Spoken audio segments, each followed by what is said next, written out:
ఒక అప్డేట్ చూస్తున్నాం మనం బ్రేకింగ్ న్యూస్ లో. సముద్రంలో అలల తాకిడికి బోల్తా పడిన మత్స్యకారుల బోటు అని ఒక ఇన్ఫర్మేషన్ అయితే వస్తోంది. అందులో నుంచి మత్స్యకారుడు కారే చిన్న సేఫ్ గా బయటపడ్డాడు. మరొక షిప్ లో కారే చిన్నకు ప్రాథమిక చికిత్స కొనసాగుతోంది. మరో 6 కోసం గాలింపు కొనసాగుతోంది. ఒక మత్స్యకారుడు అయితే సేఫ్ గా ఉన్నట్టు ఎమ్మెల్యే వంశీకృష్ణకు సమాచారం అందింది. అదే విషయాన్ని ఎమ్మెల్యే తెలిపారు.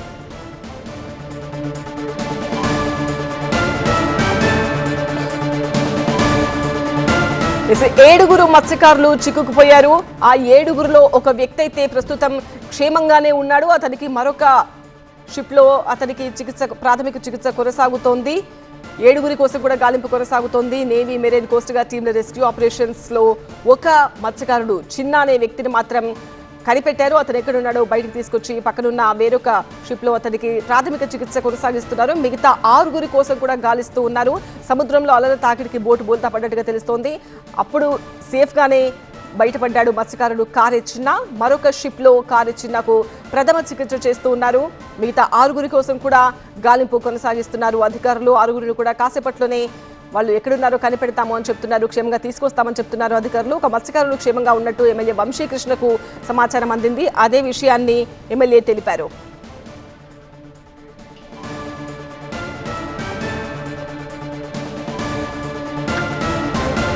ఈ అప్డేట్ గురించి మరిన్ని వివరాలు మా ప్రతినిధి ఖాజా అందిస్తారు లైవ్ లో. ఖాజా, 7 ఒకరైతే క్షేమంగా ఉన్నట్టుగా తెలుస్తోంది.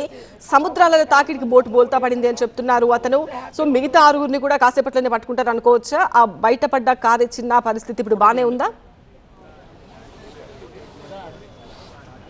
ఎస్, ఖచ్చితంగా వేటకు వెళ్ళిన 7 మత్స్యకారులు వారి జాడ ఏమయ్యారో, వారు ఎక్కడున్నారనే ఆందోళన వ్యక్తం చేసిన తరుణంలో ఒక మత్స్యకారుడు సేఫ్గా ఉన్నట్టు సమాచారం అందడంతో కాస్త ఆశలు చిగురించినప్పటికీ ఇంకా 6 జాడ ఏమేరా ఉంది, ఎక్కడున్నారో వాళ్ళంతా కూడా తీవ్ర ఆందోళన చెందే పరిస్థితి. అయితే వీరికి ఏ విధంగా సమాచారం వచ్చింది, ఎవరు సేఫ్గా ఉన్నారు, మిగతా వాళ్ళ పరిస్థితి ఏంటందని వాళ్ళతో మాట్లాడించే ప్రయత్నం చేద్దాం.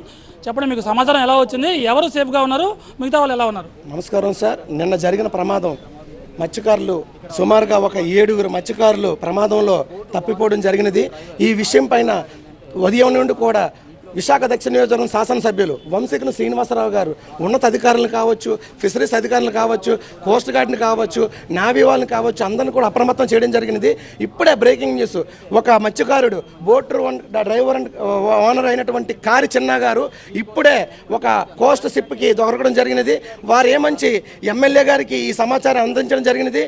తక్షణమే ఈ విషయాన్ని నాకు చేరవేసి అక్కడ ఉన్నటువంటి ఫిషరీస్ మన ఏపీ మెకనైజింగ్ అసోసియేషన్ సభ్యులకు తెలియపరచమని చెప్పడం జరిగితే వెంటనే వచ్చి ఆ అసోసియేషన్ పెద్దలైనటువంటి లక్ష్మణరావు గారికి ఈ విషయం నేను మిగతా వారి కోసం అక్కడ ఉన్నటువంటి కోస్ట్ గార్డ్ కావచ్చు, అలాగే లోకల్ ఫిషర్మెన్లు కూడా అక్కడికి వెళ్ళి సుమారు ఒక 5 బోట్లు వెళ్ళాయి. ఇప్పుడే వాళ్ళందరూ కూడా గాలింపు చర్యలు చేపట్టారు.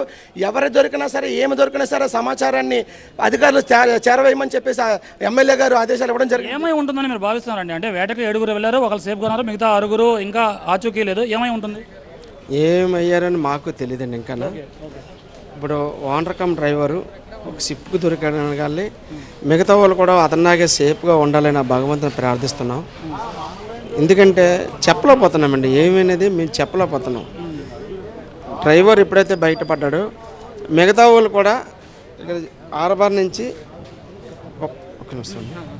ఓకే, మీరు అండ్ ఇక్కడ నుంచి బోట్లు కూడా పంపించారా సార్? ఇక్కడ 1వ తారీఖు నుంచి వెళ్ళలేదు సార్. బోట్లు కూడా 2 బోట్లు వెళ్ళాయి. ఇప్పుడు నా ఇల్లు ఎత్తుకుతున్నా, ఇప్పుడు కూడా దాని జాడ కోసం ఎత్తుతున్నారు. అక్కడ షిప్ దగ్గర తిరుగుతున్నాయి, అవి కూడా వీళ్ళు ఎత్తకడం జరుగుతుంది సార్. రెండోది ఏంటంటే ఇప్పుడు జరిగిన మా బామ్మరిది ఏమై ఉంటుందండి? ఒకళ్ళు సేఫ్గా బయటపడ్డారు, మిగతా 6 ఆచూకీ లేదు. అసలు మీరు కూడా సముద్రంలో వేట చేస్తుంటారు కాబట్టి అసలు ఏం జరిగి ఉంటుంది?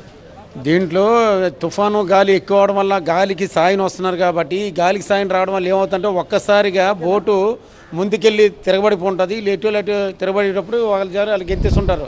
నా దృష్టి అది. రెండోది ఏంటంటే ఒకవేళ లేదో ఒక షిప్ ఏదైనా అడ్డొచ్చు గుద్దుకొని అక్కడ స్పాట్లో అయిపోతే మరి అక్కడ షిప్ కొని ఉంటే ఆ స్పాట్లో మనవాడు వచ్చి బయటకు వచ్చి షిప్ అని రక్షించి ఉండొచ్చు. ఇది ఓవరాల్గా ఒకళ్ళు అయితే సేఫ్గా ఉన్నారు, కారే చిన్న అతని బోటు ఓనర్ కమ్ డ్రైవరు, వారితో పాటు మరో 6 ఉన్నారు. అయితే సేఫ్గా ఒకరు కారు చిన్న బయటపడినప్పటికీ మరో 6 ఆచూకీ ఇంకా లభించలేదు. బహుశా ఈ ప్రతికూల వాతావరణంతో బోటు బోల్తా పడిందా, లేక మరే ఇంకేదైనా కారణంతో వాళ్ళందరూ కూడా గల్లంతయ్యారా అని ఇంకా తెలియాల్సి ఉంది. ఒకరు సేఫ్గా ఉండడంతో కాస్త ఆశలు చిగురించినప్పటికీ మరో 6 ఏమయ్యారో అన్న ఆందోళన ఇంకా కొనసాగుతోంది. రైట్ ఖాజా.